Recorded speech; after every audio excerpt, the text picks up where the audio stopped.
Las maravillas en el mundo en que vivimos. Maravillas del mundo. 1. Gran Muralla China. Con casi 9.000 kilómetros, la Gran Muralla de China es uno de los lugares que ver en el mundo más impresionantes. Esta se empezó a construir en el SVAC para proteger la frontera norte del país y a lo largo de varios siglos se ha ido reconstruyendo. Aunque se pueden visitar muchos sectores, nosotros te recomendamos hacer el trekking entre Jinsanling y Simatai, que pese a ser especialmente duro y complicado, al tratarse de dos sectores prácticamente sin restaurar, te regalan una experiencia única.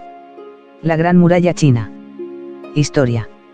La Gran Muralla China es una fortificación construida entre los siglos VAC y XVII DC en el norte de China, a fin de contener las invasiones de tribus nómadas provenientes principalmente de Mongolia.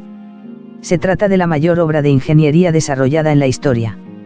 La UNESCO nombró a la Gran Muralla como Patrimonio de la Humanidad en el año 1987. 30 años más tarde, en 2007, la muralla ganó el concurso público de las 7 nuevas maravillas del mundo. Sin embargo, en la actualidad solo permanece en pie cerca de un tercio de lo que alguna vez fue la Gran Muralla. La muralla china se ubica en el norte de China, limitando con el desierto de Gobi, Mongolia, y con Corea del Norte. Recorre las regiones de Jilin, Hunan, Xiandang, Sichuan, Henan, Gansu, Shanxi, Jiangxi, Hebei, Qinghai, Hubei, Liaoning, Xinjiang, Mongolia Interior, Ningxia, Pekín y Tianjin. Para construirla, se empleó mano de obra esclava. Su construcción causó tantas muertes que ganó la fama de ser el mayor cementerio del mundo. El rumor rezaba que los restos mortales de los esclavos habían sido usados como material constructivo, pero las investigaciones han desmentido este mito. Otro mito sostiene que la Gran Muralla puede ser vista desde el espacio, pero tampoco es cierto. Entonces, ¿qué es lo que verdaderamente sabemos sobre este portento de la ingeniería? Para descubrirlo, conozcamos cuáles son las principales características de la Gran Muralla China, cuál fue su historia y cómo se construyó.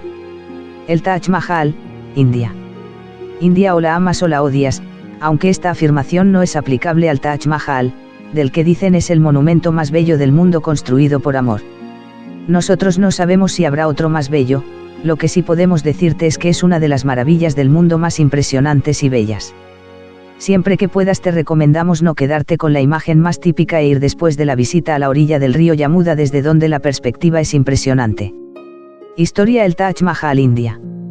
Un tesoro arquitectónico. El Taj Mahal, una de las maravillas arquitectónicas más icónicas del mundo, es un símbolo de amor eterno. Esta majestuosa estructura se encuentra en la ciudad de Agra, India, y ha cautivado a millones de personas con su elegancia y belleza. Conoce la fascinante historia detrás de la construcción de este monumento, que fue erigido en honor a la esposa amada del emperador Shah Jahan. Prepárate para adentrarte en un viaje lleno de romance y admiración por esta joya arquitectónica única en su clase.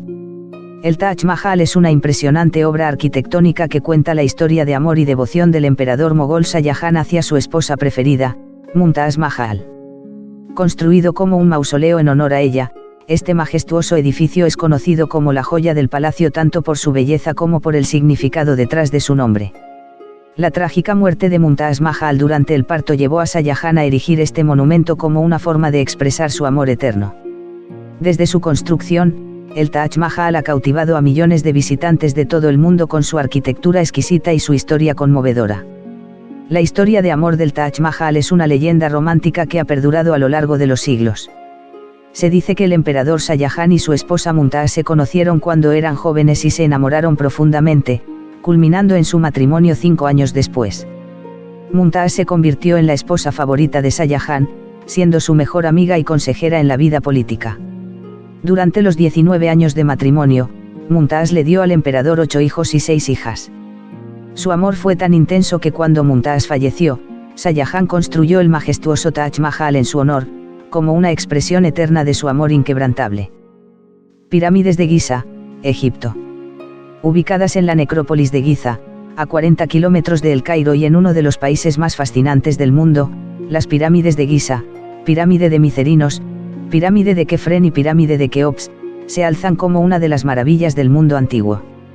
Vayas por libre o en viaje organizado tendrás la posibilidad de entrar en una de las pirámides. Pese a que te digan que dentro no hay nada o leas que no merece la pena hacerlo, te recomendamos que no hacer caso y vivir la experiencia. Te aseguramos que es una de las sensaciones más brutales del mundo. Pirámides de Giza, Egipto. La Gran Pirámide de Giza es el símbolo definitivo de Egipto, además de la última de las 7 maravillas del mundo.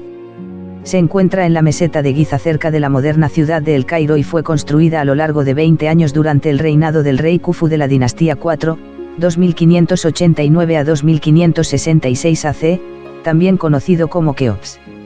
Hasta la construcción de la Torre Eiffel en París, Francia, en 1889, la Gran Pirámide fue la estructura artificial más alta del mundo, un récord que mantuvo durante más de 3000 años y que no parecía que nada fuera a romper. Otros estudiosos han señalado la torre de la Catedral de Lincoln, en Inglaterra, construida en 1300, como la estructura que acabó por sobrepasar en altura a la Gran Pirámide, pero aún así el monumento egipcio ostentó el título durante un tiempo impresionante. La pirámide se alza hasta una altura de 146 metros, 479 pies, con una base de 230 metros, 754 pies, y cuenta con más de 2 millones de bloques de piedra. Algunos de estos bloques tienen tal tamaño y peso, tales como las losas de granito de la Cámara del Rey, que incluso según los estándares modernos parece imposible colocarlos de la manera tan precisa en cómo están colocados. La pirámide se excavó por primera vez con técnicas modernas y análisis científicos en 1880 a manos de Sir William Matthew Flinders Petrie, 1853 a 1942, el arqueólogo británico que estableció las bases de las operaciones arqueológicas en Egipto en general y en Giza específicamente. En sus escritos sobre la pirámide de 1883, Flinders Petrie dice: aunque persisten muchas teorías sobre el propósito de la pirámide, la explicación más aceptada es que se construyó como la tumba del rey. Sin embargo, su construcción exacta sigue siendo un misterio hoy en día. La teoría de las rampas por la parte exterior de la estructura para colocar los bloques en su sitio se sigue discutiendo entre los historiadores. Abundan las teorías New Age, que intentan explicar la avanzada tecnología necesaria para crear tal estructura y citan extraterrestres y sus imaginadas visitas frecuentes al Egipto de la antigüedad. Estas teorías siguen surgiendo a pesar de que cada vez hay más pruebas que demuestran que la pirámide fue construida por los antiguos egipcios usando unos medios tecnológicos que, probablemente, eran tan comunes que no creyeron que hiciera falta ponerlos por escrito. Aún así, la complejidad de los pasadizos interiores, las cámaras, la cámara del rey, la cámara de la reina, y la gran galería, así como el pozo de Osiris cercano, junto con el misterio de cómo se construyó la pirámide y su orientación hacia los puntos cardinales predispone a que surjan estas teorías. Coliseo romano en Italia. Con una arquitectura única y construido en el S y por la dinastía de emperadores Flavia, esta es otra de las maravillas del mundo más destacadas y más impresionantes. Con capacidad para más de 65.000 espectadores, en este lugar tuvieron lugar peleas de gladiadores y recreaciones de batallas, además de ejecuciones. Siempre que puedas hacer la visita a primera hora de la mañana, ya que es el momento del día en el que hay menos gente. Además, si quieres vivir un momento único, te recomendamos ir al Coliseo al amanecer. Coliseo romano en Italia. Historia. El Coliseo romano es un anfiteatro edificado durante el Imperio Romano entre los años 70 y 80 DC por orden de Tito Flavio Vespasiano. Por esta razón, fue conocido en su época como Anfiteatro Flavio. El Coliseo se ubica en la ciudad de Roma, Italia, hacia el este del Foro Romano, y se emplaza en un terreno plano, lo que constituye una novedad constructiva en esta tipología de edificios. La novedad reside en que, hasta entonces, la única manera de soportar las gradas de un anfiteatro era asentándolas sobre una pendiente o colina. Gracias a los aportes técnicos de la dinastía Flavia, concretamente, la bóveda de arista, se obtuvo una solución estructural para elevar los anfiteatros sobre el nivel del suelo. Muy cerca del Coliseo se encontraba la escultura Coloso de Nerón, de donde se cree que recibió su nombre actual. Ya que la palabra colosos en griego significa estatua enorme, la hipótesis más aceptable es que este término amplió su sentido para incluir al anfiteatro Flavio, que fue el mayor anfiteatro de la época. La función del Coliseo era el entretenimiento del pueblo romano. Cada año se realizaban cerca de 165 fiestas anuales en Roma, muchas de las cuales transcurrían en el Coliseo. En este espacio se llevaban a cabo toda clase de espectáculos. Petra, Jordania. Construida en el desierto hace más de 2000 años, la antigua capital de los nabateos es uno de los lugares más increíbles que puedas imaginar, además de otra de las grandes maravillas del mundo. Rodeada de montañas, para poder acceder debes recorrer un impresionante desfiladero, conocido como SIC, que propició que la ciudad perdida no fuese redescubierta hasta el S-19. Siempre que puedas te recomendamos estar un par de días en Petra, tiempo que creemos es imprescindible para conocer el lugar. Además, no te pierdas el espectáculo nocturno, aunque este es recomendable verlo antes de hacer la visita diurna para sorprenderte al máximo. Petra, Jordania. Historia. La ciudad de Petra, que alguna vez fue una próspera capital comercial, es algo que hay que ver para creer. Su arquitectura, tallada en acantilados de piedra arenisca roja, le valió convertirse en una de las 7 maravillas del mundo moderno. Ubicada en los cañones del desierto del suroeste de Jordania, Petra fue la capital de la antigua civilización nabatea. Con una extensión de 264 kilómetros cuadrados, Petra es un sitio increíble que atrajo a más de 1 millón de turistas en 2019. Sorprendentemente, lo que vemos hoy es solo una fracción de lo que esta antigua ciudad tiene para ofrecer. Los arqueólogos solo han excavado el 15% del sitio, lo que significa que un 85% del sitio todavía está bajo tierra. No tienes que visitar Petra para estar familiarizado con este mágico lugar, basta recordar algunas películas como Indiana Jones y La Última Cruzada, La Momia Regresa y Aladdin, que han utilizado la estructura única de este lugar como ubicación. Hoy en día, cuando las personas se acercan a este sitio, estarán siguiendo el mismo camino que los comerciantes y visitantes han utilizado desde la creación de Petra. Un largo y curvo barranco conocido como SIC es el preludio de la aventura que les espera más adelante. Esta caminata de 1.2 km, cuyo nombre literalmente significa el eje, despierta las emociones de los visitantes. Las decoraciones que enmarcan el camino incluyen un camello tallado y nichos que habrían albergado Baetilus, encarnaciones escultóricas de dioses. Aunque puede parecer una caminata larga para llegar a la atracción principal, vale la pena poner atención a cada detalle, ya que en cualquier momento aparecerá el primer vistazo de la famosa arquitectura de Petra. Los nabateos eran una tribu beduina nómada que atravesó el desierto de Arabia y creó Petra. Emergieron como un poder político entre los siglos II y IV AC y comenzaron a construir su capital, que hoy conocemos como Petra. Sin embargo, este no era el nombre original de la ciudad, ya que los nabateos la llamaban Rakmu. La civilización nabatea ganó riqueza y estabilidad gracias a su control sobre una red comercial que era fundamental para el mundo antiguo. Debido a su participación en el comercio, fueron ampliamente influenciados por diferentes culturas de la región mediterránea y árabe. Estas influencias eventualmente se incorporaron a su religión y cultura. Petra es una expresión increíble de la riqueza y poder de los nabateos. En un punto de su historia, fue habitada por 30,000 personas. Gracias a su ubicación estratégica, fue una ciudad difícil de conquistar, y más tarde, cuando los nabateos fueron vencidos por los romanos, solo siguió creciendo. De hecho, es posible ver la influencia de la arquitectura romana en toda Petra. El reino nabateo siguió siendo próspero por varios siglos después de su anexión al Imperio Romano en el año 106 DC hasta que, por razones que no están del todo claras, finalmente cayeron en la miseria y sus tierras fueron divididas entre diferentes reinos árabes. Templos de Angkor, Camboya. Los templos de Angkor son el lugar más visitado del país y, por supuesto, una de las maravillas de Asia que no deberías dejar de visitar al menos una vez en la vida.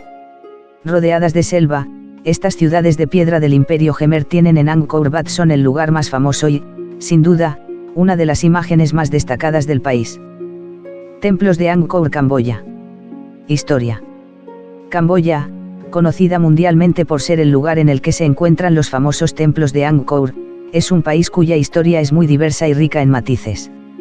Después de recorrer otras partes del país y conocer los acontecimientos más recientes y trágicos en la capital, Phnom Penh, quise seguir descubriendo su riqueza adentrándome en su historia más antigua, donde se encuentra el origen de estos impresionantes templos de Camboya.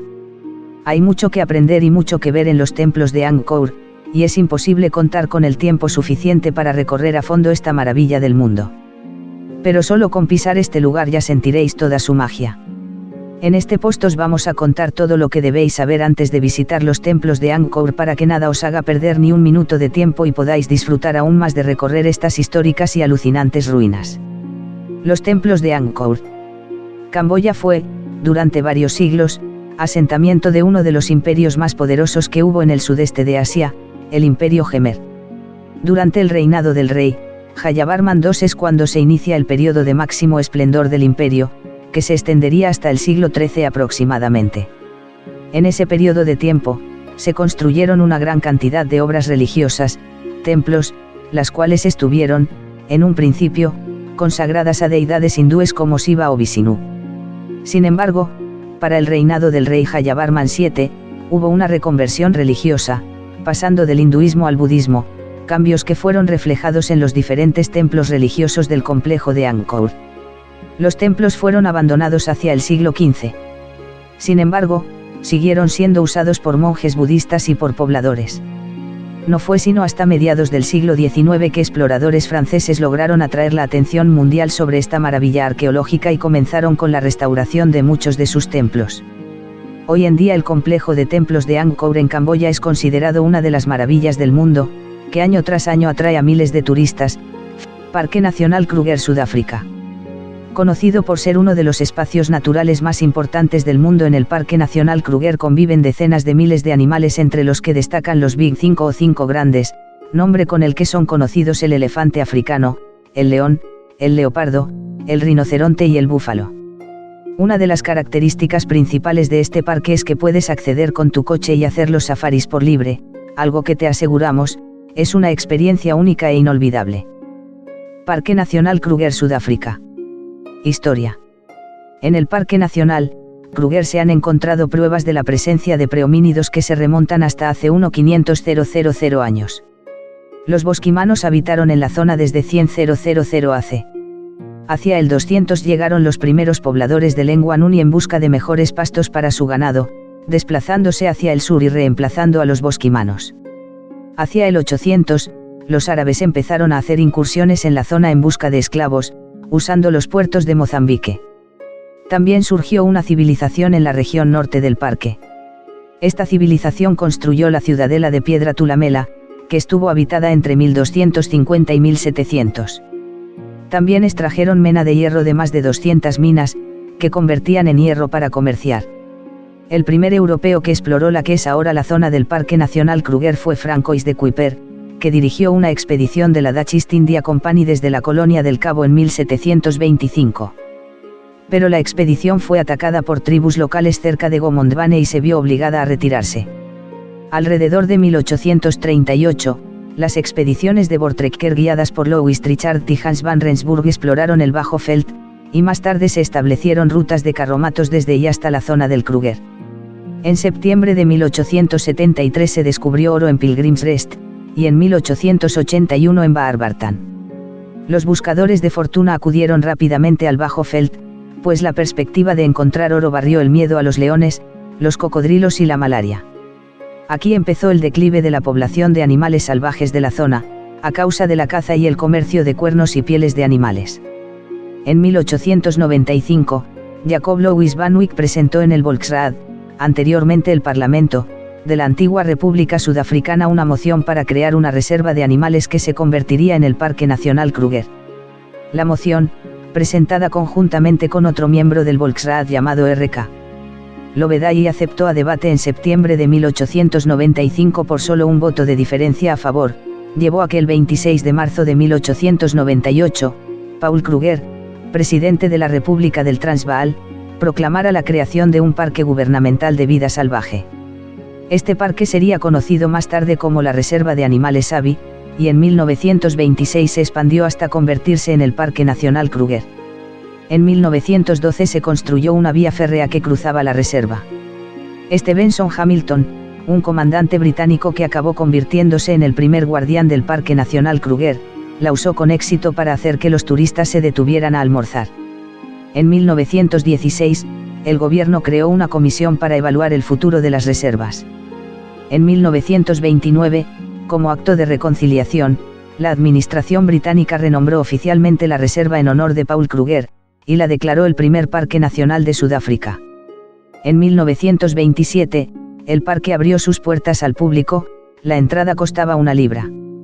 Tras la proclamación del Parque Nacional Kruger en 1926, en 1927 entraron los 3 primeros automóviles de turistas, cifra que ascendió a 180 en 1928 y 850 en 1929. El guardián James Stevenson Hamilton se retiró el 30 de abril de 1946, tras 44 años a cargo del Parque Kruger y su predecesor, la Reserva de Animales Abbey. En la actualidad, el Kruger recibe más de 1 millón de visitantes al año. Fascinados por su historia y por su aura enigmática. Palacio de Potala, Tíbet. Ubicado en Lhasa en el Tíbet, el Palacio de Potala fue la residencia de los Dalai Lama, líderes espirituales del Tíbet, hasta 1959, año en el que el 14º Dalai Lama, Tenzin Gyatso, se vio obligado a exiliarse a India, después de las revoluciones en contra de China. Recuerda que el Tíbet no se puede visitar por libre y deberás contar con los servicios de una agencia para hacer este viaje. Además, es importante saber que Lhasa está a 3.656 metros de altitud y durante el viaje podrás estar a más de 5.000 metros, dependiendo de los lugares que visites, por lo que hay que tomar precauciones por si sufres mal de altura. Palacio de Potala, Tíbet. Historia. El palacio situado en el Tíbet reúne en sí mismo gran parte de la convulsa historia de este pequeño país situado en la cordillera del Himalaya. Ya que se trata de un palacio mandado construir en sus inicios por el quinto Dalai Lama en la segunda mitad del siglo XVII. Esta construcción original se denomina el Palacio Blanco y se edificó entre el 1645 y el 1690 para conmemorar el restablecimiento de la capital tibetana. Mientras que tras la muerte de ese Dalai Lama en 1682, entre los años 1690 y 1694 se construyó el llamado Palacio Rojo. Anteriormente a que se levantaran esos palacios, en este mismo emplazamiento hubo un monasterio budista anterior que databa del siglo VII, y que desde entonces era el centro de gobierno político y religioso del Tíbet. En total, el actual Palacio de Potala alcanza una longitud de 400 metros y tiene hasta 13 pisos de altura. Todo ello repartido a lo largo de una superficie irregular, adaptándose a los relieves y escarpes de la montaña que le sirve de asiento. Sobre ese terreno escarpado se levantan los muros de piedra que configuran el palacio, en cuya fachada todo está revocado y pintado de blanco y rojo mediante pigmentos minerales naturales. Es el gran centro cultural, político y religioso de los lamas tibetanos. De hecho, aquí en la zona occidental viven unos 2 centenares de monjes, los cuales entre otras funciones tienen la obligación de realizar labores de mantenimiento en el monasterio y en el palacio. También en el Palacio de Potala, concretamente en el interior del Palacio Rojo se sitúan los relicarios más venerados por los creyentes de esta religión, y están embalsamados los cuerpos de 8 Dalai Lama ricamente ataviados. Y por supuesto esta es la residencia oficial del actual Dalai Lama, el jefe político y padre espiritual de toda la comunidad y el país. Curiosamente se cree que su celda tan solo alcanza el 1,5x1,5m de superficie. Algo que contrasta con los grandiosos paisajes que rodean el palacio. De hecho, desde las estancias palaciegas se dispone de unas vistas espléndidas, sobre todo en los niveles superiores, donde cada vez son mayores los huecos que sirven de ventanas, las cuales iluminan el interior. Para entrar al palacio se recorre una vía procesional compuesta por una secuencia de puertas y patios. Este recorrido provoca una variada gama de sensaciones espaciales, aludiendo de forma simbólica a los sucesivos caminos, necesarios para alcanzar la iluminación, el objetivo de los lamas. Y es que todo el recinto está imbuido e inspirado en la espiritualidad religiosas de los lamas tibetanos. De todo ese camino procesional llama la atención el patio oriental, el mayor de todos ya que alcanza una superficie de 16.000 metros cuadrados. Este espacio es utilizado para celebrar las festividades más relevantes del calendario budista. En definitiva, el Palacio de Potala es una enorme construcción, de dimensiones más que considerables, tanto en superficie como en altura, ya que todo el complejo alcanza una altura de 200 metros. Y por supuesto esta es la residencia oficial del actual Dalai Lama, el jefe político y padre espiritual de toda la comunidad y el país. Curiosamente se cree que su celda tan solo alcanza el 1,5x1,5m de superficie. Algo que contrasta con los grandiosos paisajes que rodean el palacio. De hecho, desde las estancias palaciegas se dispone de unas vistas espléndidas, sobre todo en los niveles superiores, donde cada vez son mayores los huecos que sirven de ventanas, las cuales iluminan el interior. Para entrar al palacio se recorre una vía procesional compuesta por una secuencia de puertas y patios. Este recorrido provoca una variada gama de sensaciones espaciales, aludiendo de forma simbólica a los sucesivos caminos, necesarios para alcanzar la iluminación, el objetivo de los lamas. Y es que todo el recinto está imbuido e inspirado en la espiritualidad religiosa de los lamas tibetanos. Machu Picchu, Perú. Motivo más que suficiente para viajar a Perú. Machu Picchu es la ciudad perdida de los incas y una de las 7 maravillas del mundo.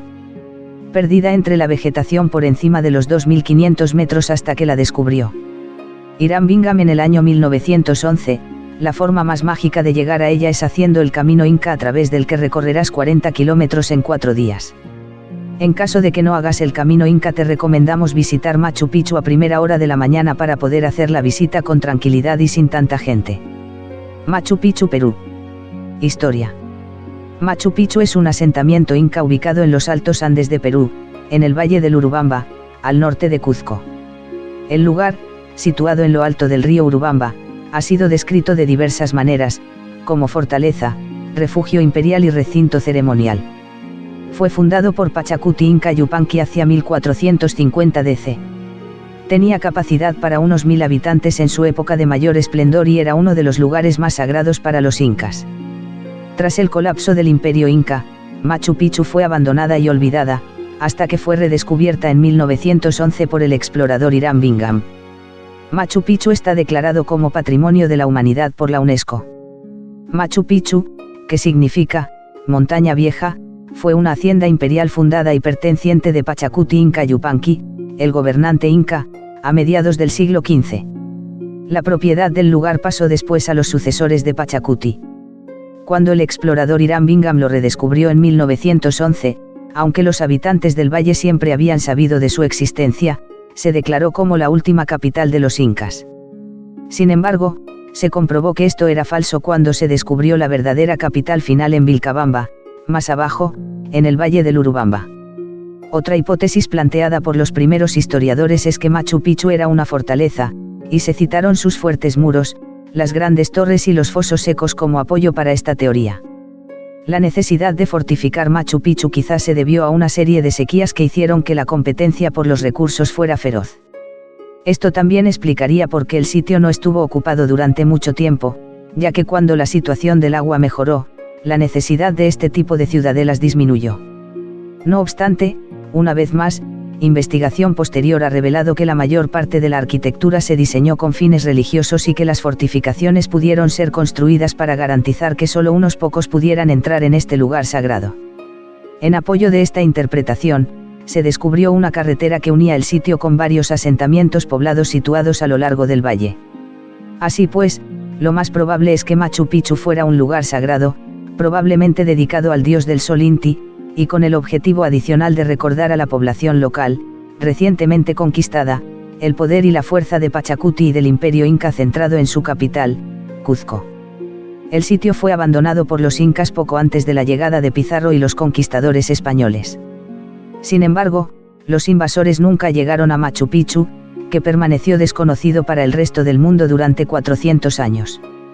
Machu Picchu es un buen ejemplo de la práctica inca de adaptar la arquitectura al terreno natural. Las crestas se convirtieron en mesetas sobre las que construir y las laderas se escalonaron con baluartes de piedra. Además, las construcciones se hacían para integrarlas estéticamente con su entorno. Por ejemplo, el perfil de la roca sagrada imita uno de los picos de la montaña que hay detrás.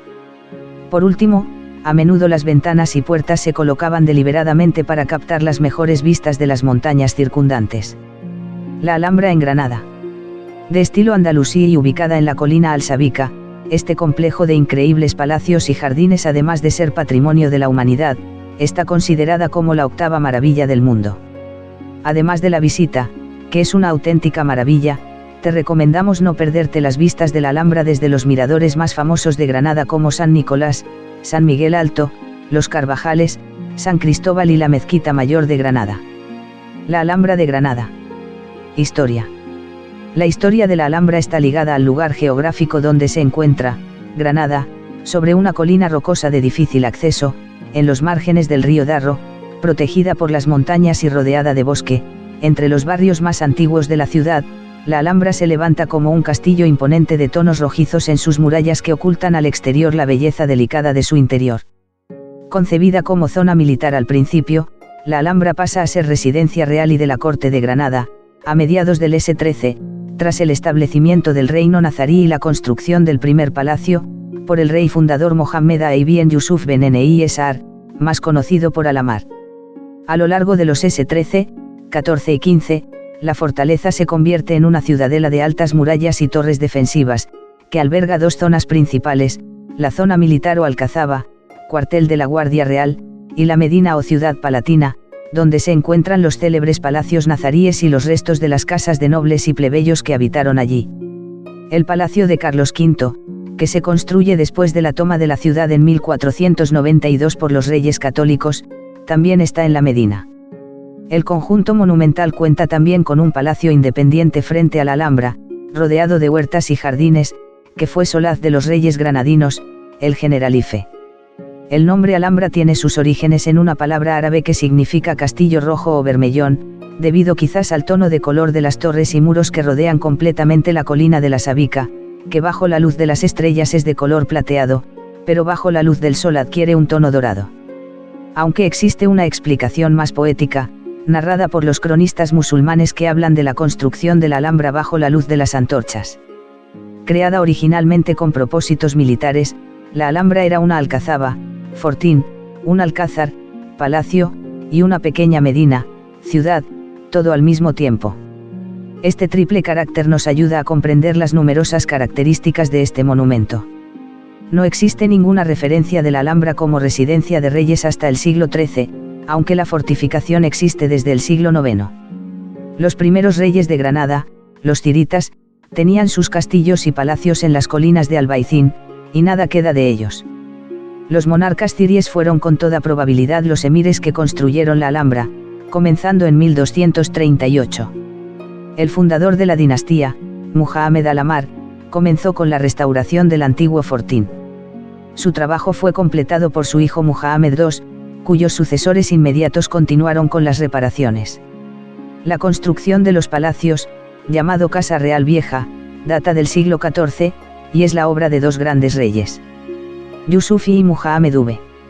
Al primero se le adjudica, entre otros, el cuarto de Comares, la Puerta de la Justicia, los baños y algunas torres.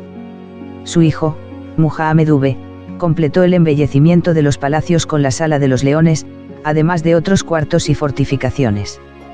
La Alhambra se convirtió en una corte cristiana en 1492 cuando los reyes católicos conquistaron Granada. Más tarde, se construyeron varias estructuras para albergar a ciudadanos prominentes, cuarteles militares, una iglesia y un monasterio franciscano. Monte Cook, Nueva Zelanda. Conocido como Aoraki en lengua maorí, este es el pico más alto del país con 3.724 metros y uno de los lugares más impresionantes y sagrados. Aunque muchos viajeros llegan hasta aquí y se quedan un día, te recomendamos quedarte 2 a 3 días mínimo para recorrer con tranquilidad el lago Pukaki y el lago Tekapo y hacer alguno de los trekkings más famosos del país como el Hukar Valley. Monte Cook, Nueva Zelanda. Historia. El Monte Cook, también conocido como Aoraki en lengua maorí, es la montaña más alta de Nueva Zelanda y uno de los destinos más populares para los amantes del senderismo y la montaña. Situado en el Parque Nacional de Aoraki/Monte Cook, este imponente pico alcanza una altitud de 3.754 metros. Además de su impresionante tamaño, el Monte Cook destaca por su belleza natural. Su cima está cubierta de nieves eternas y sus laderas están adornadas con impresionantes glaciares, como el glaciar Tasman y el Glaciar Hukar. Estos glaciares son un espectáculo visual que atrae a numerosos turistas cada año. El Monte Cook ofrece una amplia variedad de rutas de senderismo que se adaptan tanto a excursionistas expertos como a principiantes. Una de las rutas más populares es la llamada Hukar Valley Track, que lleva a los visitantes a través de un hermoso paisaje de valles, ríos y cascadas hasta llegar a un mirador con vistas panorámicas del Monte Cook. Si prefieres una aventura más desafiante, puedes optar por ascender a la cumbre del Monte Cook. Esta ruta requiere de habilidades técnicas y experiencia en montañismo, pero la recompensa de llegar a la cima y disfrutar de las vistas panorámicas es inigualable. Además de las actividades de montaña, el Parque Nacional de Aoraki/Monte Cook ofrece otras opciones de entretenimiento, como paseos en bote por el lago Tekapo o la observación de estrellas en el Observatorio Mt. También puedes disfrutar de la deliciosa gastronomía local en los restaurantes y cafeterías cercanas. Monte Cook es sin duda alguna un destino imperdible para los amantes de la naturaleza y la aventura. Su imponente altura, sus majestuosos glaciares y la variedad de rutas de senderismo lo convierten en un lugar único en Nueva Zelanda.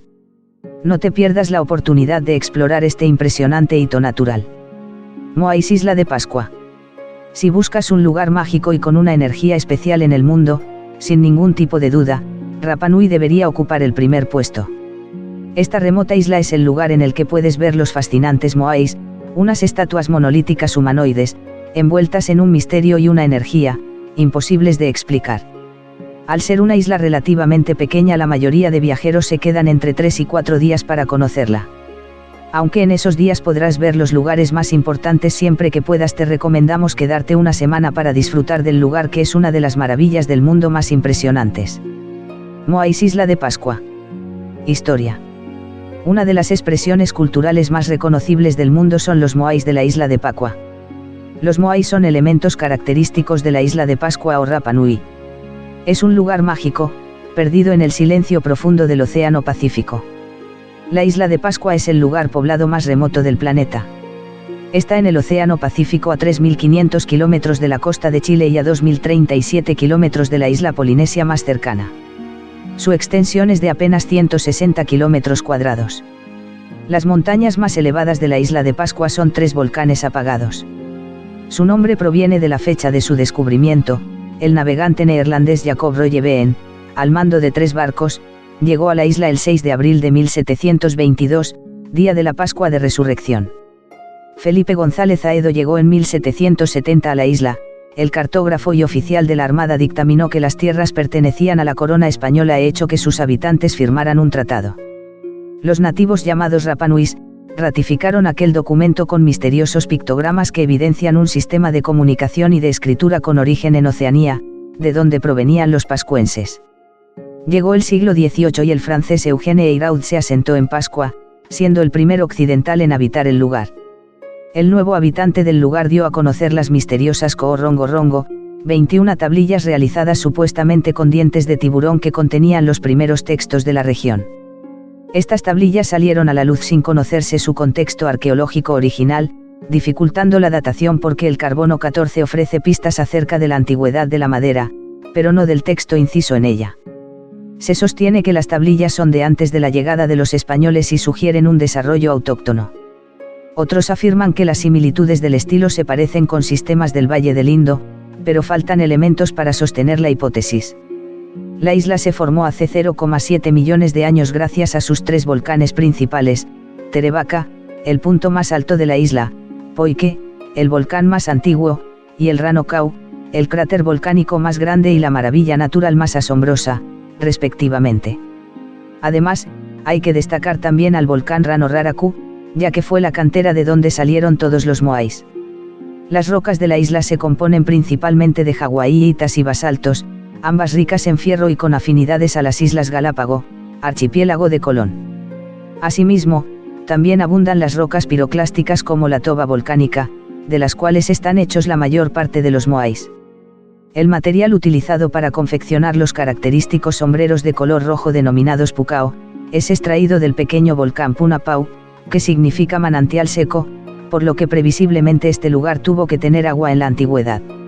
Uluru, Australia.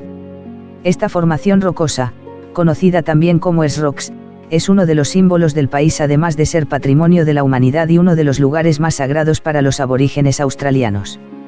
Hasta el año 2019 se permitía escalar el monolito, pero después de tener en cuenta la opinión de los Pitjantjatjara, los aborígenes que viven en la zona, que consideran el lugar como sagrado, se prohibió. Uluru, Australia. Historia. Se le conoce como un monte. Lo cierto es que Uluru no es ni una montaña ni un monte, sino un monolito, piedra de una sola pieza. El monte Uluru, o también ocurrió como S-Rock, es una formación geológica rocosa compuesta por arenisca, situada en el centro de Australia, concretamente en el territorio norte, dentro del Parque Uluru-Kaata-Adjuta National Park. La famosa roca fue declarada Patrimonio de la Humanidad por la UNESCO en 1987.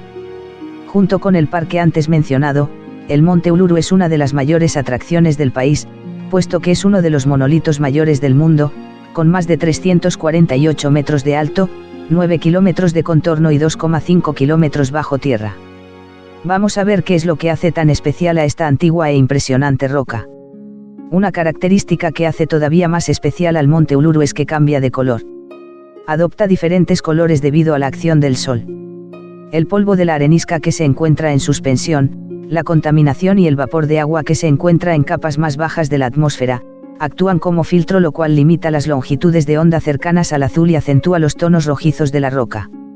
Si acudes durante las primeras horas del día, es un monolito de tonos ocres. Al atardecer, presenta un color rojo brillante. Incluso los días nublados sorprende ver todas las tonalidades que es capaz de mostrar la imponente roca, y los días lluviosos un color gris metalizado envuelve el monolito. Para los Anangu, el monte Uluru sería una evidencia física de las hazañas que realizaron los seres ancestrales en esa época. Ahora es un sitio sagrado e incluso muchos lo consideran como una iglesia. La imponente silueta del monte se ve a 100 kilómetros de distancia, y debido al territorio inhóspito en el que se encuentra, los turistas que deciden acercarse para verlos tienen que ir muy bien preparados, con ropas de abrigo y también preparados para las altas temperaturas. En la zona no hay sombras ni cobijos que protejan de las inclemencias del tiempo. Chichén Itzá, México. Considerada como otra de las 7 maravillas del mundo moderno y una de las ruinas mayas más famosas del mundo, este es uno de los lugares de la península del Yucatán que no puedes perderte. Aunque muchos viajeros hacen la visita en 1 a 2 horas, te recomendamos reservar una mañana completa, ya que el recinto arqueológico es bastante extenso y la visita se puede alargar entre 3 y 5 horas dependiendo del tiempo que estés en cada uno de los lugares. Chichén Itzá, México. Historia. Chichén Itzá, ubicada en el extremo septentrional de la península de Yucatán del actual México, fue una ciudad maya que más tarde fue significativamente influenciada por la civilización tolteca. Este sitio, que floreció entre C. 750 y 1200, es rico en arquitectura y escultura monumentales que promueven temas de militarismo, y exhibe imaginería de jaguares, águilas y serpientes emplumadas. Chichén Itzá, probablemente una ciudad capital al frente de una confederación de estados vecinos, era una de las grandes ciudades mesoamericanas y sigue siendo, hoy en día, uno de los sitios turísticos más populares de México. Chichén Itzá está catalogada por la UNESCO como Patrimonio de la Humanidad. El nombre de Chichén Itzá probablemente deriva de un gran sumidero conocido como el cenote sagrado o boca del pozo del Itzá, en el cual los mayas lanzaban ofrendas de jade, oro y, como lo atestigua la presencia de huesos, sacrificios humanos. La historia temprana del sitio todavía no está clara, pero con seguridad había un asentamiento hacia el período clásico, c. 250 a 900. Con el colapso de Teotihuacán, pudieron haber llegado al sitio migrants procedentes de diversas partes de Mesoamérica, y parece probable que había contacto con los itzáes, un grupo maya. Un segundo periodo de construcción parece coincidir con la influencia de la civilización tolteca. El hecho de que Chichén Itzá fuera un próspero centro de comercio con un puerto en Isla Sarito se evidencia por los hallazgos de productos provenientes de otros lugares de Mesoamérica, por ejemplo, turquesas del norte, discos de oro del sur, y obsidiana del istmo de Tehuantepec. Es conocido el cultivo del cacao y la ciudad puede haber controlado los lucrativos depósitos de sal de la cercana costa norte. La ciudad ha sido tradicionalmente dividida en 2 partes y periodos distintos, aunque haya habido algún solapamiento entre ellos en tiempo y diseño, y juntos abarcan unos 16 kilómetros cuadrados. La más antigua, en el sur, es la originaria maya, que data del periodo epiclásico, c. 800 a 1000, con edificios mostrando el distintivo estilo arquitectónico puuc y jeroglíficos mayas. La planta en esta zona de la ciudad está más extendida y, construida aproximadamente sobre un eje norte-sur, puede reflejar el curso de la fuente de agua del cenote Xtoloc. Chichén Itzá, en la medida en que expandieron su imperio desde su capital, Tula, a más de 1000 kilómetros de distancia, o había algún tipo de intercambio cultural y comercial entre ambos centros.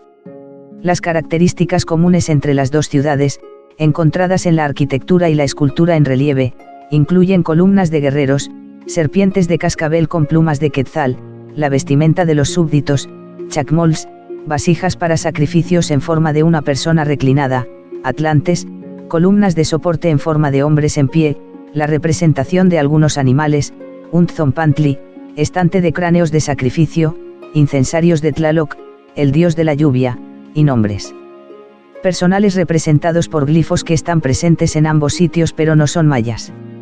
La segunda parte de la ciudad ha sido datada, tradicionalmente, entre los años 1000 y 1200, es más misteriosa y crea uno de los debates más polémicos en la arqueología mesoamericana. Construida en el estilo florido y a lo largo de una planta más ordenada, muestra muchos rasgos distintivos de la civilización tolteca, lo que lleva a los académicos a creer que, o bien ellos conquistaron Chichén Itzá en la medida en que expandieron su imperio desde su capital, Tula, a más de 1000 kilómetros de distancia, o había algún tipo de intercambio cultural y comercial entre ambos centros. Las características comunes entre las dos ciudades, encontradas en la arquitectura y la escultura en relieve, incluyen columnas de guerreros, serpientes de cascabel con plumas de quetzal, la vestimenta de los súbditos, chacmols, vasijas para sacrificios en forma de una persona reclinada, atlantes, columnas de soporte en forma de hombres en pie, la representación de algunos animales, un tzompantli, estante de cráneos de sacrificio, incensarios de Tlaloc, el dios de la lluvia, y nombres personales representados por glifos que están presentes en ambos sitios pero no son mayas. La Estatua de la Libertad de Estados Unidos. Con 46 metros de altura e icono de libertad, esta fue un regalo de los franceses a la ciudad para conmemorar el centenario de la Declaración de Independencia de los Estados Unidos. Aunque podrás verla desde muchísimos puntos de Nueva York si quieres disfrutar de una de las mejores, te recomendamos coger el ferry gratuito que va hasta Staten Island y sail de la Whitehall Terminal. Estatua de la Libertad de Estados Unidos. Historia. La Estatua de la Libertad es el símbolo de la libertad y la democracia. Se encuentra en la entrada del puerto de Nueva York, Estados Unidos, y es uno de los monumentos más conocidos del mundo. La Estatua de la Libertad fue un regalo de Francia a Estados Unidos a propósito del primer centenario de la Declaración de la Independencia, firmada el 4 de julio del año 1776 como símbolo de la amistad franco-estadounidense. Fue inaugurada en el año 1886. La libertad iluminando el mundo es el nombre completo y oficial del monumento que demoró 11 años en ser construido, entre los años 1875 y 1886, bajo la dirección del ingeniero franco-suizo Maurice Koechlin, 1856 a 1946, y el artista y arquitecto francés Frédéric Auguste Bartholdi, 1834 a 1904.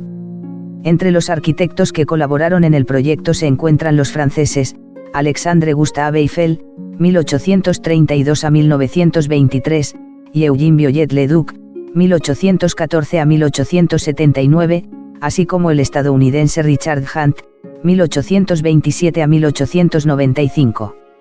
La Estatua de la Libertad está hecha de cobre y personifica la libertad, específicamente la libertad política. La libertad tiene una corona de 7 puntas que representa los 7 continentes. En su mano derecha, una antorcha, símbolo de la libertad.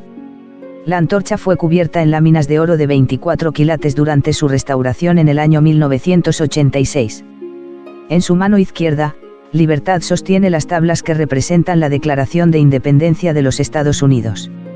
En las tablas se encuentra grabada la fecha de la declaración en números romanos, Juli 4 de julio de 1776. La logística para transportar la estatua desde Francia hacia los Estados Unidos, el presupuesto y la decisión de la ciudad en la cual se iba a quedar fueron grandes problemas que tuvieron que ser resueltos por el director del periódico New York World, Joseph Pulitzer. Fue él quien incentivó a los lectores neoyorquinos a que hicieran donativos, gracias a lo cual llegó a recaudar $120,000 en 5 meses, lo necesario para pagar el traslado de la estatua hasta Nueva York. El Cervino Suiza/Italia. Con 4.478 metros, algo que la sitúa como la quinta cima más alta de los Alpes y conocida por ser una de las montañas más famosas del mundo, el Matterhorn y todo lo que lo rodea, es otra de las maravillas del mundo que no puedes dejar de conocer. Desde Zermatt, que es la población base para conocer esta zona, puedes hacer excursiones increíbles como Riffelsee, la ruta de los 5 lagos o ir hasta la cima del Gornegrat desde donde tendrás unas vistas impresionantes a las grandes cumbres alpinas. Matterhorn Suiza/Italia. Historia. El Monte Cervino, también conocido como Matterhorn en alemán, es una impresionante montaña ubicada en los Alpes suizos, en la frontera entre Suiza e Italia. Con una altitud de 4.478 metros, es una de las montañas más altas de Europa y una de las más icónicas del mundo. Su característica forma de pirámide y su cima cubierta de nieve lo convierten en un símbolo de la región y en una de las montañas más fotografiadas del mundo. Su origen del nombre. El nombre de Monte Cervino proviene del término en italiano, Cervino, que significa, montaña de las ciervas. Se cree que este nombre se debe a la forma de cuernos que tiene la montaña, que recuerdan a los cuernos de una cierva. Sin embargo, en alemán, el nombre de la montaña es Matterhorn, que significa, cuerno de materia, haciendo referencia a la roca sólida de la que está compuesta. El Monte Cervino ha sido un desafío para los escaladores desde hace siglos. La primera ascensión exitosa fue realizada en 1865 por el alpinista inglés Edward Whymper, quien lideró un equipo de 7 personas. Sin embargo, esta expedición tuvo un trágico final, ya que 4 miembros del equipo fallecieron en el descenso. A pesar de este trágico suceso, el Monte Cervino se convirtió en una de las montañas más populares para los escaladores, y desde entonces ha sido escalado por miles de personas. Hoy en día, existen varias rutas de ascenso a la cima, algunas más difíciles que otras, pero todas ofrecen vistas impresionantes y una experiencia inolvidable. La Torre Eiffel, Francia. Construida para la Exposición Universal de 1889 por Alexandre Gustave Eiffel y diseñada por Maurice Koechlin y Émile Nouguier, la torre tiene una altura de 324 metros, incluida la antena, y se ha convertido, pese a la inicial controversia, en un símbolo para la ciudad y el país, además de una de las maravillas del mundo más visitadas. Ten en cuenta que este es uno de los lugares más famosos del país, por lo que es muy recomendable reservar las entradas con antelación. Torre Eiffel, Francia. Historia. La Torre Eiffel es, sin duda, el monumento más simbólico de París y es considerado uno de los edificios más reconocibles en el mundo. La torre, construida de hierro forjado, tiene 324 metros de altura, lo que la convierte en la estructura más alta de todo París. Construida entre 1887 y 1889 para la Exposición Universal, la Torre Eiffel se ha convertido en un elemento fundamental de París, por lo que no te puedes ir de la ciudad de las luces sin visitar la Torre Eiffel. La arquitectura y el impresionante diseño de la torre son razones suficientes para visitar el famoso monumento, pero la Torre Eiffel es más que una estructura de acero. A lo largo de los años, la Torre Eiffel ha venido a representar el espíritu de París, vibrante, bella y llena de energía. Sigue leyendo para saber más sobre la historia de esta majestuosa estructura metálica. Cuando la torre fue inaugurada en 1889, el gas era el único modo de iluminación posible, unos años antes del desarrollo de la electricidad. Para resaltar el perfil de la torre, se instalaron 10.000 farolas. Unos focos en el suelo la iluminaban por la noche. Un faro se erigía en lo alto de la cima, protegido por una rotonda de vidrio bajo una pequeña cúpula. Por último, 2 focos eléctricos móviles sobre raíles podían desplazarse en torno al nivel superior del tercer piso, alrededor del despacho de Eiffel. La electricidad llega en 1900. Los progresos de la electricidad a partir de 1900 ya permitieron modernizar estos dispositivos. Las bombillas eléctricas sustituyeron a las farolas para resaltar las aristas de la torre. Para la Exposición Internacional de 1925, André Citroën tuvo el privilegio de inscribir su nombre en 3 lados de la torre, en letras luminosas gigantes, gracias al talento de Fernando Jacopozzi. Esta disposición duraría hasta 1936, mientras tanto, se instaló un reloj en 1933 en la E de Citroën.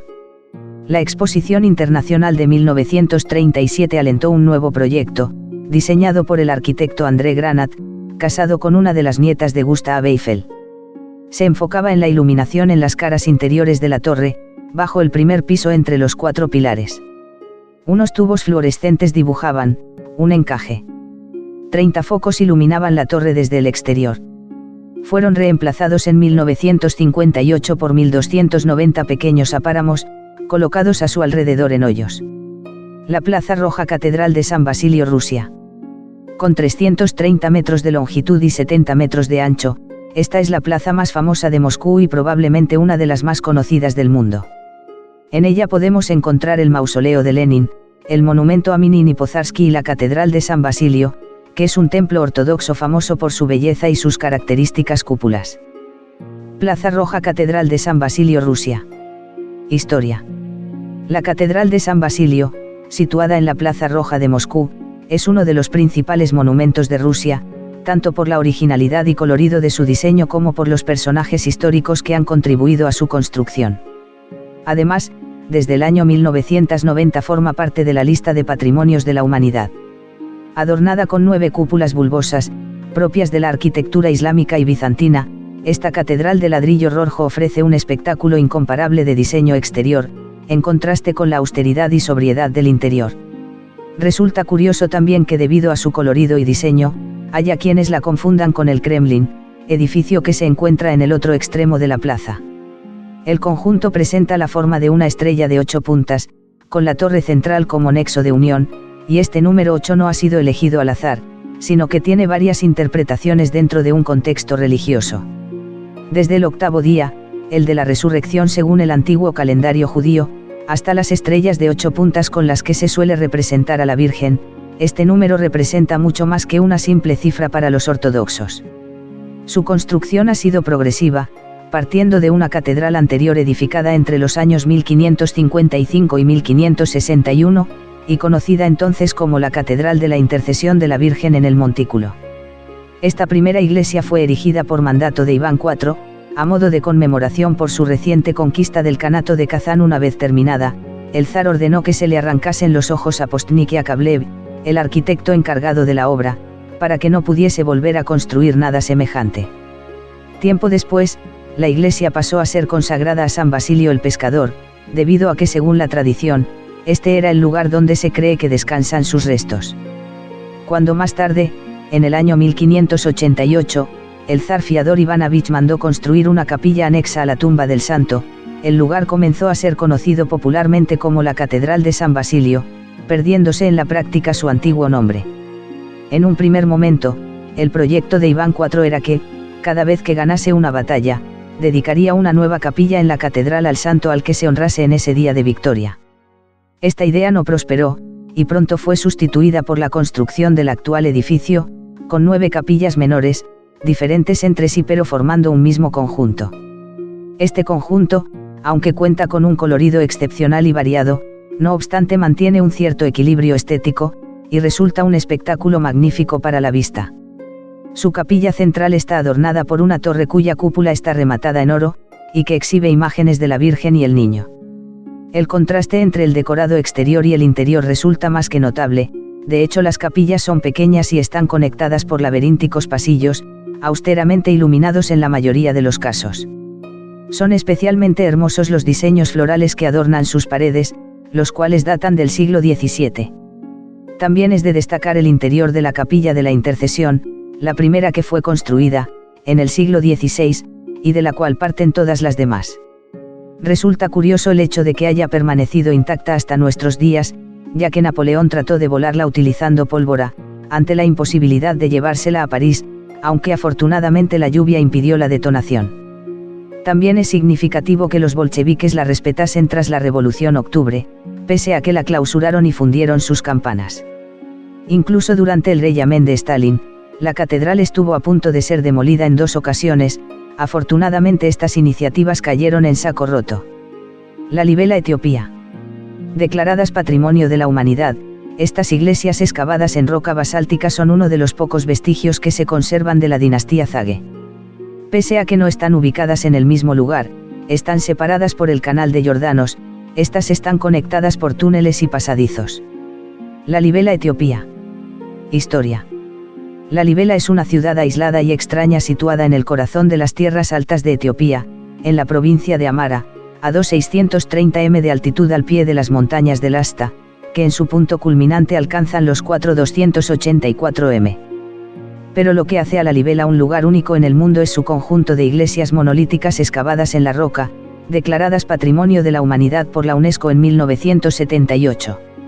Hasta no hace mucho era prácticamente inaccesible, necesitándose al menos 4 días de recorrido en mula desde Desie, que era hasta donde llegaba la carretera más próxima. En 1950 se habilitó una pista para vehículos de motor. No obstante, la situación ha cambiado gracias a la reciente remodelación del aeropuerto, que dispone de una nueva pista de aterrizaje asfaltada, y a la construcción de una carretera de 25 kilómetros de no muy buena compostura, pero al menos transitable para todo tipo de vehículos, que conecta el aeropuerto con la ciudad. Hasta mediados del siglo XX, la ciudad estaba formada por grupos de casas circulares de piedra y techo de paja, de 2 pisos, el inferior para los animales y el superior para vivienda de las personas. Estaban habitadas principalmente por sacerdotes. En la actualidad se encuentran casi todas deshabitadas y, en cambio, se han levantado numerosas infraviviendas con las paredes de adobe y las cubiertas de chapa o fibrocemento que se intercalan con edificios construidos al estilo convencional en Occidente, de varias plantas, en su mayoría establecimientos hoteleros destinados a acoger a los turistas que, cada vez en mayor número, se acercan a la Libela. Pese a estos avatares urbanísticos, la suerte de las iglesias permanece intacta. Las iglesias de la Libela no son pequeños santuarios rupestres, sino grandes templos, algunas de más de 10 metros de altura, excavadas en la roca por debajo del nivel del terreno y comunicadas por un laberinto de zanjas, túneles y pasadizos en cuyos laterales, a su vez, se encuentran excavadas tumbas, catacumbas y celdas de ermitaño. Es como un pueblo subterráneo tallado con asombrosa precisión y detalle, que resulta sobrecogedor cuando es visitado. Y ciertamente, si es posible la existencia de algún lugar que pudiera hacer pensar en una intervención sobrenatural, ese lugar bien podría ser la Libela. La creación de esta ciudad de iglesias sigue siendo un misterio, envuelta en una áurea legendaria. Pero, antes de abordar las leyendas sobre su origen.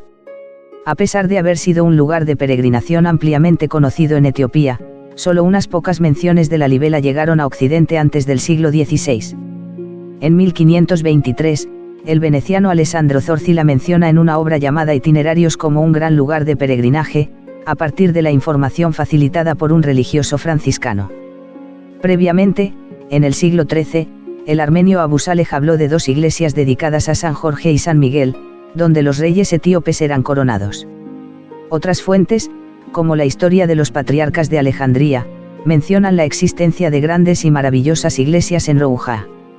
El primer europeo que conoció directamente la Libela fue el sacerdote portugués Francisco Álvares en 1521, autor del libro Preste Juan de la Indias, a quien debemos la primera descripción de las iglesias, dudando él mismo de que sus compatriotas le creyeran.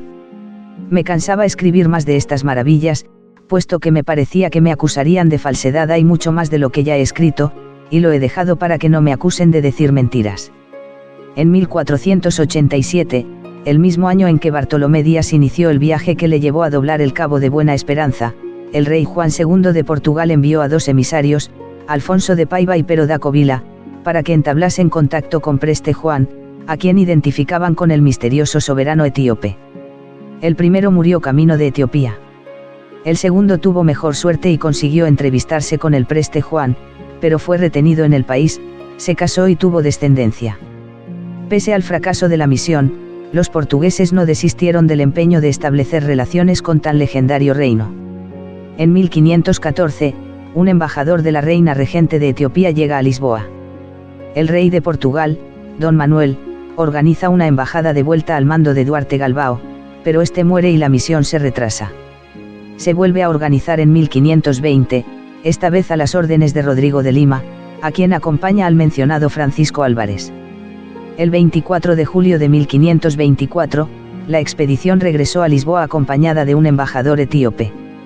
A la llegada, dísele el rey que, nos mandaría chamar, para que inteiramente désemos novado Preste Joao. El mito empieza a resquebrajarse. A lo largo de la segunda mitad del siglo XVI, Etiopía hubo de hacer frente a varias amenazas. Sus reyes tuvieron que resistir por un lado la presión militar de la flota turca del Índico, pero, sobre todo, tuvieron que hacer frente al proselitismo religioso de sus aliados portugueses, que acabaron por descubrir que Preste Juan, al que confundieron con el rey de Etiopía, era en realidad un hereje monofisita, tratando en consecuencia de convertir al catolicismo a los sucesivos monarcas, aunque sin obtener el éxito deseado. En 1564, otro portugués, Miguel de Castanoso, 5, narró su viaje por la tierra de Preste Juan, donde vio, en lo alto de una montaña, extraordinarias iglesias hechas de una sola pieza. La historia de Etiopía es un relato épico basado a partes iguales en el orgullo y la leyenda falaz, en la bravura y en la desdicha, en la realidad y en el mito. Etiopía es uno de los países más pobres de la tierra, pero posee una cultura singular puesta de manifiesto en su riqueza lingüística, más de 80 lenguas y dialectos, y en su religión cristiana ortodoxa, y ocupa un territorio que, a modo de isla en medio de un mar islámico, ha conservado su fe a pesar de las hostilidades y acosos recibidos desde el exterior. Etiopía es el único país africano que nunca ha sido colonizado, si exceptuamos el breve periodo de ocupación por la Italia fascista entre 1936 y 1941. Su lengua oficial es el amárico, que posee una escritura con caracteres propios y únicos, no compartidos por ningún otro idioma del mundo. La historia de sus gobernantes es en buena parte inventada, y nace del mito del rey Salomón y la reina de Saba. Sin embargo, la creencia en la existencia de una dinastía salomónida, que ha perdurado casi hasta nuestros días, sigue estando profundamente arraigada en el imaginario colectivo. El supuesto origen divino de los monarcas etíopes ha hecho que política y religión fueran de la mano durante siglos.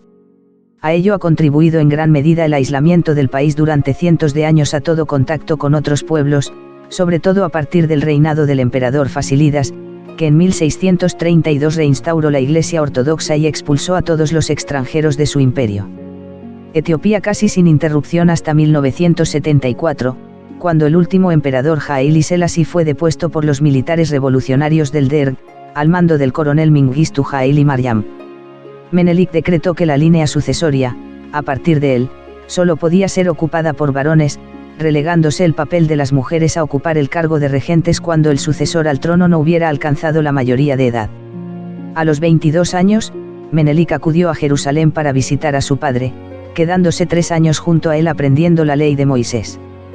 Llegado de momento del retorno, le fue ofrecido el reino de Israel como primogénito de Salomón, honor que rechazó volviendo a Etiopía, pero, eso sí, acompañado de un séquito compuesto por los hijos mayores de los altos comisionados del rey judío y de 1000 personas pertenecientes a cada una de las 12 tribus de Israel.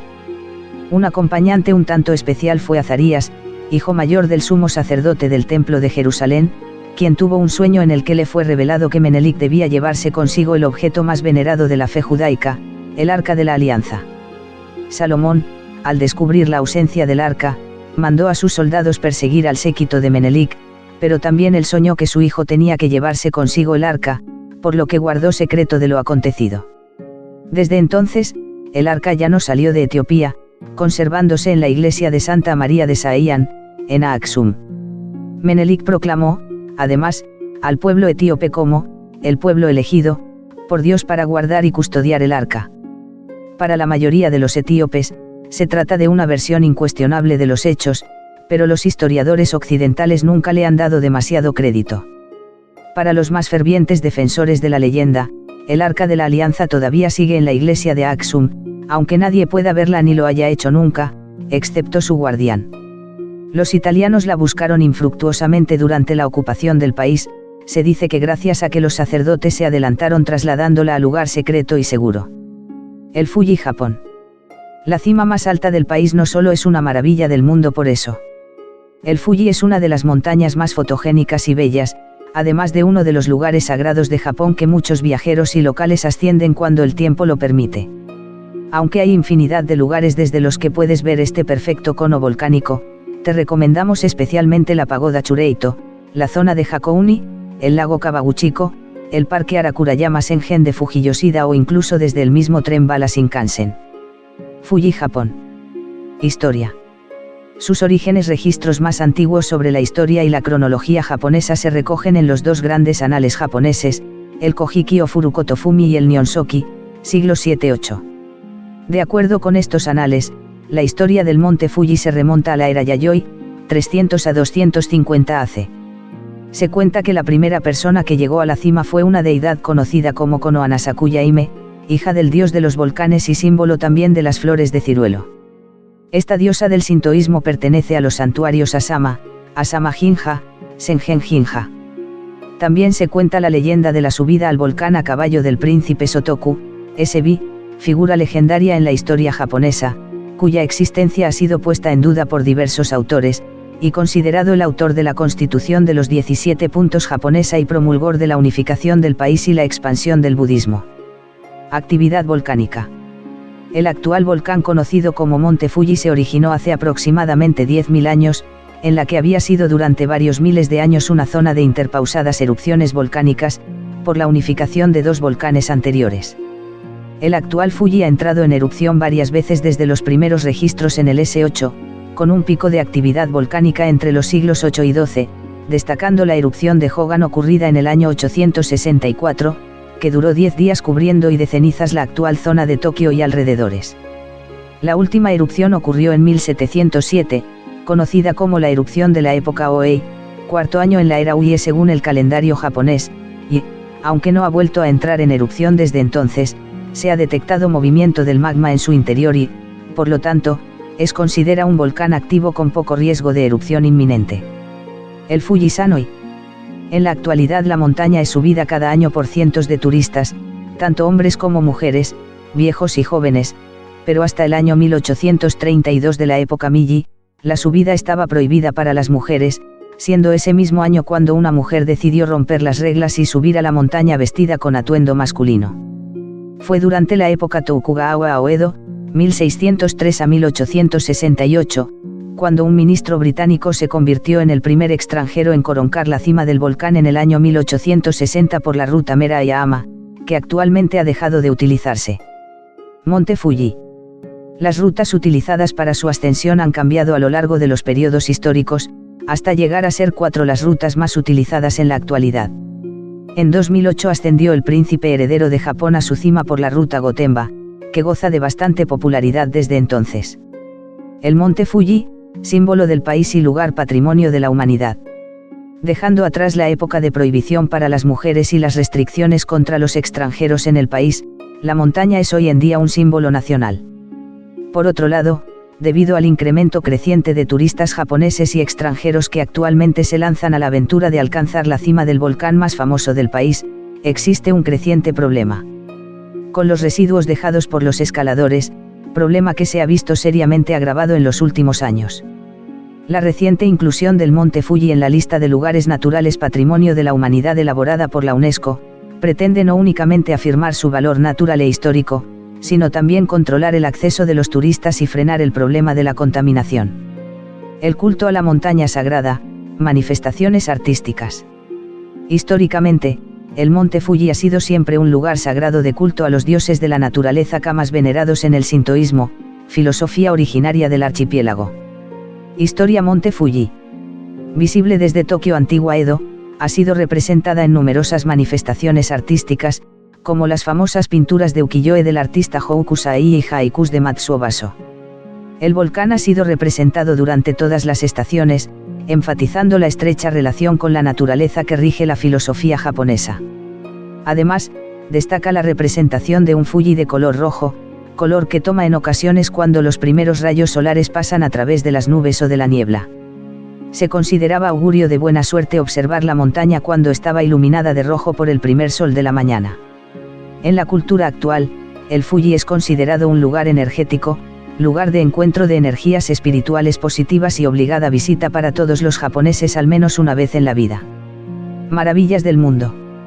Las maravillas en el mundo en que vivimos.